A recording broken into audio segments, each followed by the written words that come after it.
Hindi tayo magpuri sa ating Panginoon. Kaya mapalad tayong mga Pilipino dahil almost all the nations, no? Sa lahat ng bansa, mayroon mga Pilipino, no?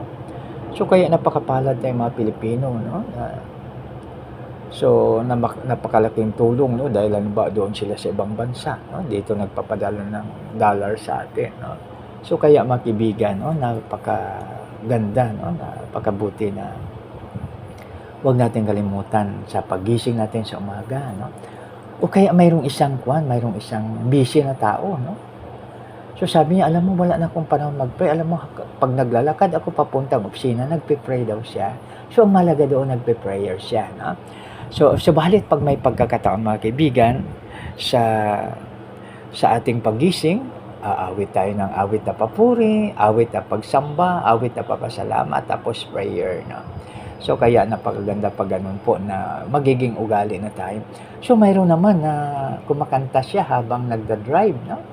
So mayroong isang kuwan siya nung presidente ng manghihilot at manggagamot sa buong Pilipinas. Ang sabi niya ay parang mayroon siyang kuwan, yung parang sinasambit, no? Diba, yung the Lord is my shepherd, parang kanyang inaano yan, no?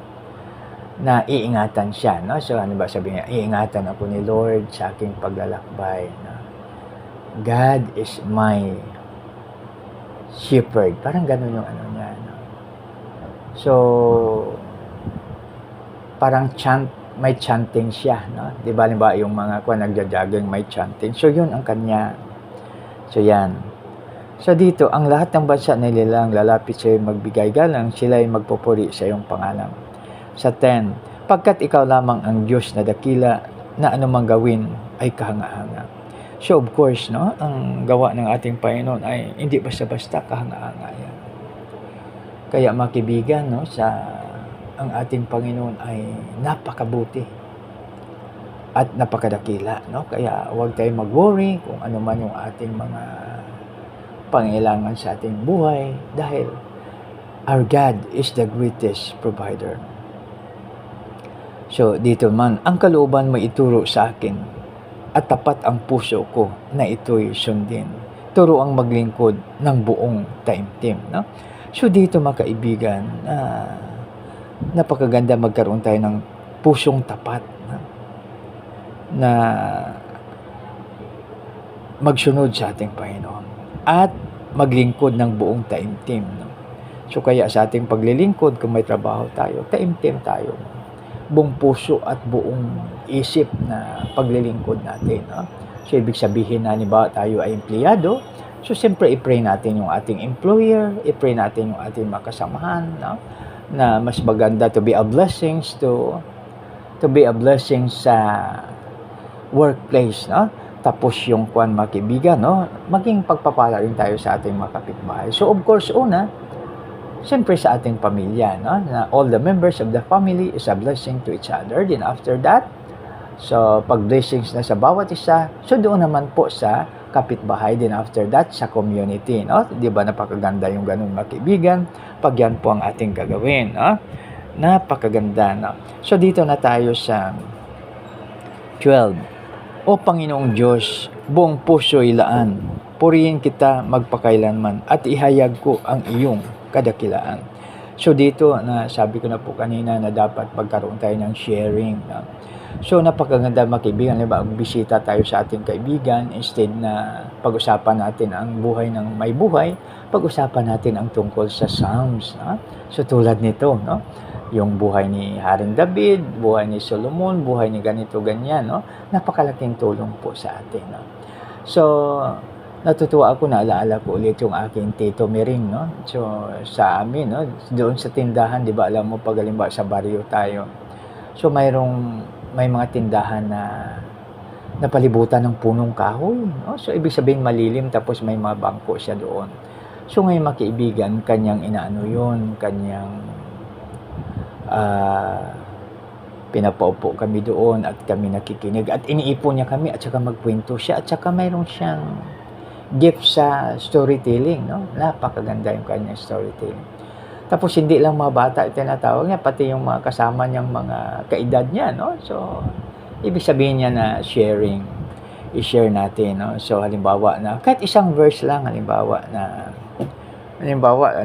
yung bisita tayo sa ating friend, no? Sabi niya, Paris, kulang yung budget ko, no? So ipag-usapan yung Philippians 4:19, no? Na nakalagay, and my God shall supply all my needs according to His riches in glory in Christ Jesus, no? So ibig sabihin na yung mga marinig natin doon, maka-inspire na instead na mag-worry siya dahil kulang ang budget, so hindi na ngayon dahil siya, so naging pagpapala po tayo sa tao na yon, mga kaibigan. O Panginoon Diyos, buong puso ilaan, purihin kitang magpakailaman at ihag ko ang iyong kadakilaan. O pagkadakila, pag-ibig mong wagas, dahil sa pag-ibig ako'y iniligtas, di hinayaang masadlak sa daigdig ng mga patay. So dito mga kaibigan, ang ating Panginoon ay the greatest protector, no? So dito na tayo ngayon sa 14. Mayroong mga taong ayaw kang kilanin, taong mararahas ng adikain ay labanan ako't ang buhay ko'y kitlin, no? So natural lang yun mga kaibigan na may mga, siyempre may good and bad, no? So ang pinakamaganda ay tayo nasa good at tayo ay i-pray natin, no? Kasi may kaaway po tayo, bali 4 ang magandang gawin po natin sa ating kaaway according to Matthew 5:44. Nang sabi doon, pag may kaaway tayo, gawa natin ng mabuti, i-bless natin, i-pray natin at i-love natin. So bali 4, no? So grabe talaga.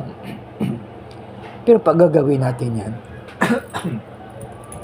ang pagpapala naman ni Lord ay nasa atin, no? So dahil mas mapalad ang nagpapatawad sa pinapatawad, no? 'Di ba? Napakaganda pa ganon. So dito, no? Ngunit ikaw, Panginoon, tunay na mabait. Wagas ang pag-ibig mo, di madaling magalit.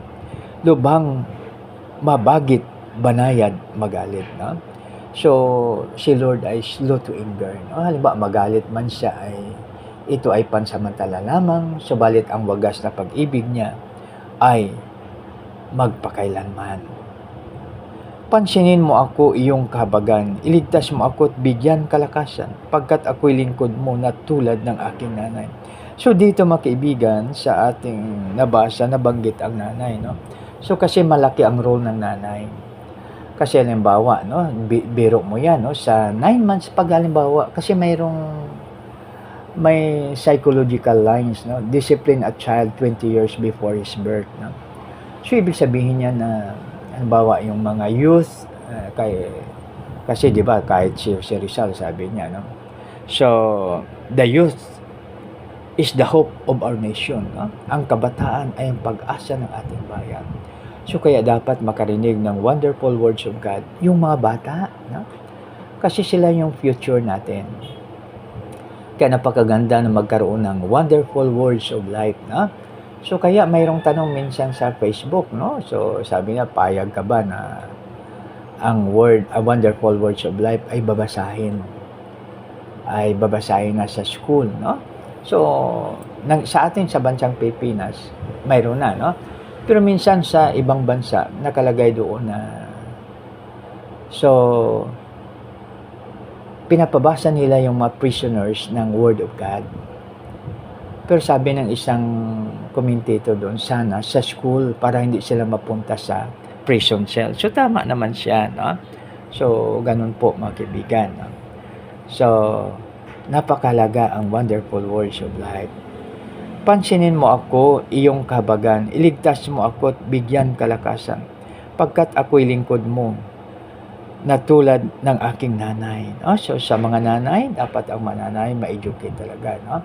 Kaya napakalaga yung family planning seminar bago ikasal yung mga mag-asawa, no? So yan. Pagtulong sa aking iyong patunayan upang mapahiya ang aking kaaway, kung makita nilang mayroong katibayan na ako'y inaliw mo at tinutulungan, no? So yan, ito yung lahat na kamangha-mangha na ginawa ni Lord sa atin. Dapat po natin mga kaibigan na ito ay ating i-share sa ating kapwa, no? So, ibig sabihin na magiging ating testimony sa ating kapwa, no? So, sa ating friends, na parang ating siya, no? So, atin siyang no? So, ating ipalaganap o kaya ating i-share siya sa ating kaibigan. So, napakaganda pag i-share natin para ma-inspire yung ating kaibigan, no? 'Di ba napakaganda pag yun po ang ating gagawin dahil ito ay makatulong sa bawat isa sa atin, no?